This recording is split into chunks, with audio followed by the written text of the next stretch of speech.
principles of human rights. Obviously, there will be different emphases on principles in different environments, depending on what has been past history, depending on what are current needs. They may have different ways of implementing them. I think it's really important to stress that it's not just a matter of... It's not an end to itself. These principles have to be based on human rights issues. Some of the commonly accepted ones are in this list here, and I'll just, while they're up there now, we'll go through them with a little bit of explanation, one by one.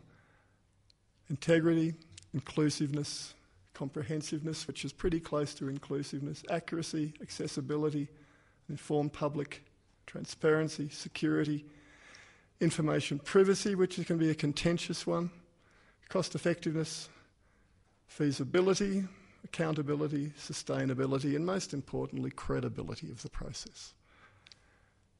The top and the bottom, integrity, credibility, the two bookends. If you haven't got integrity, and people don't believe you have integrity, you have a real problem. Looking at them a little bit one by one. What do we mean by integrity? Well, it should be fair, honest, free from manipulation. Two basic things. All people who are eligible to register or qualified to register should have opportunity to register and should be allowed to register. All those who are ineligible shouldn't be able to register. It's as much a mindset as anything else, an attitude through which all the other principles are filtered. It's one of the basic things on which the legitimacy of the election is founded. And it's the other principles and implementation that provide the integrity of the role of the register. No exclusion of persons from the register, either for reasons for political advantage or disadvantage, or for administrative ease. Political ones, I suppose, is the standard definition. But also you have the administrative problem. It's too hard to go out and register some people, so we can't provide the resources to do it. And this is a hard one, to make sure that the register is as inclusive as possible. All classes of people need to be given the same opportunity, equitable opportunity to register, which means that there may need to be special measures.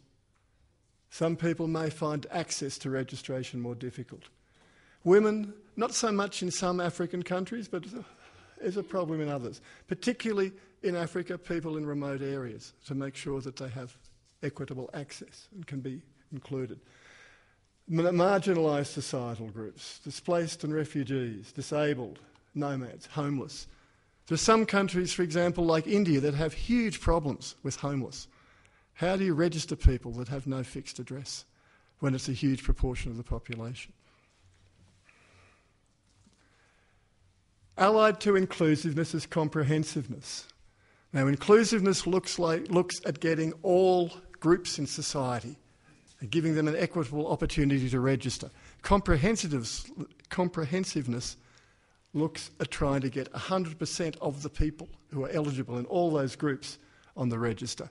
So we're looking here at what are strategies for motivating those less inclined to register. Now, youth is normally the big one here.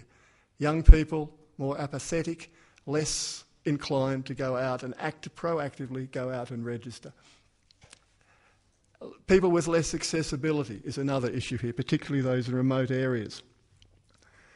And again, here, what sort of solutions can we look at, or what sort of ways of implementing this principle? Looking, say, at education programs. You could look at automatic registration programs, like a register based on a civil register, where you have a civil register that actually works. Special access measures, like mobile registration points or registration via SMS or via internet. This is a matter of trying to get 100% of every target group. Importantly, accuracy. Now, there are a number of things to accuracy. It doesn't just mean that you have someone fills in a form and that form is exactly replicated on the register. Have to make sure both that the data that's provided is valid, that the data as far as possible on the register is up to date, and also that all the details shown are correct. Up to date is a real issue. I mean, you have two competing things here. You want the registry information to be as up to date as possible, but you have to have enough time to be able to validate the data before any electoral event. It's great to have things registering as close as possible to voting day, but if you don't have the opportunity to validate that data, you also have a problem. So there's a balancing act here. Different countries do this in different ways, by having either registration periods. Some have continuous registration up to a period close to voting day. Some, like Canada, allow you to register on voting day if you haven't registered beforehand. But you have to have a lot of confidence in your system. How up to date you can have your register very much depends on how much trust and public trust there is in the registration process. Low trust, you need more time for validation. Very, very high trust, you can probably get away with less time or a closer cut-off date. Accuracy implies that you need processes within the registration system to ensure that the identity given is valid. The person is who they claim to be. And most difficultly, I think, to ensure the valid or the address that's given is correct.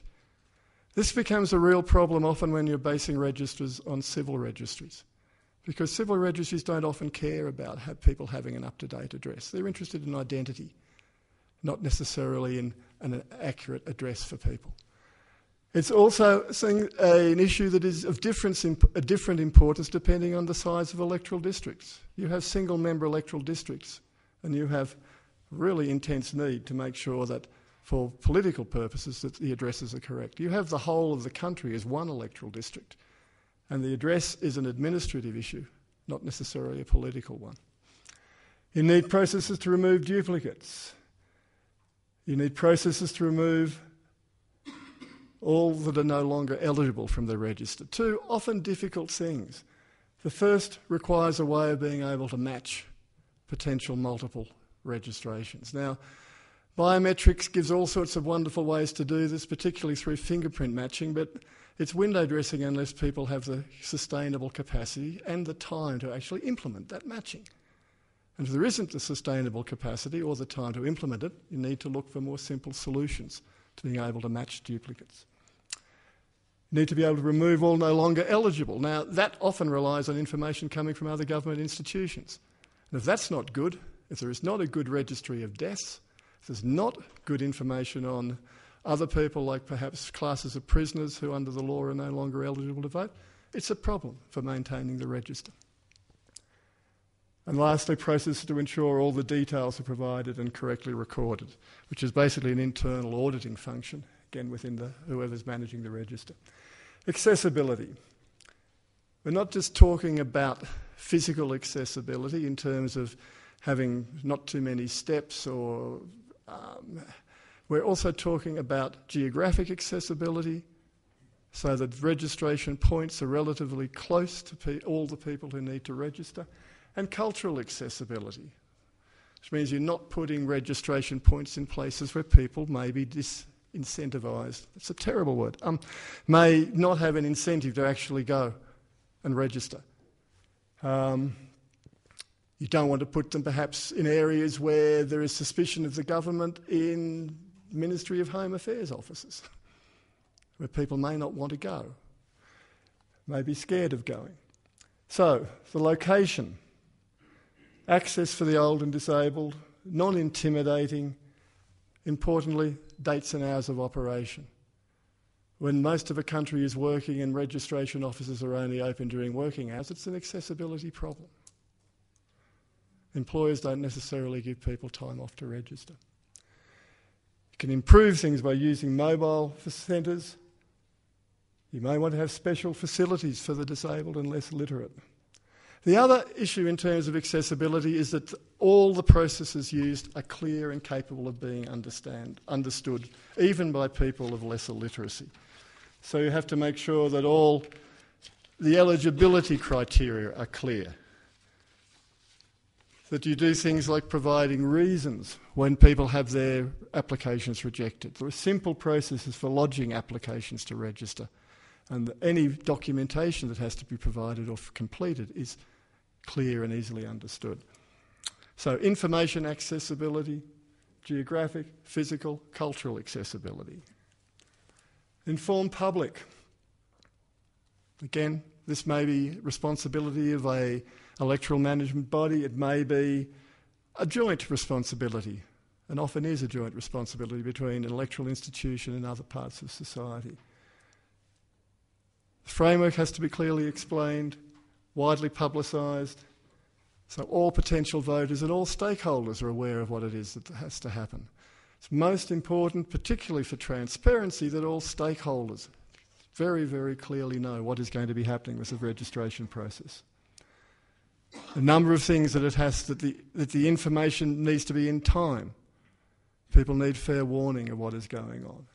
May need to be targeted. Different parts of society may need different sorts of information.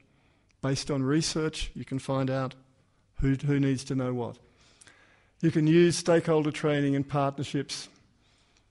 In different countries, different parts of the world, traditional authorities may well be useful. To best inform the public, there needs to be some coordination between stakeholder responsibilities.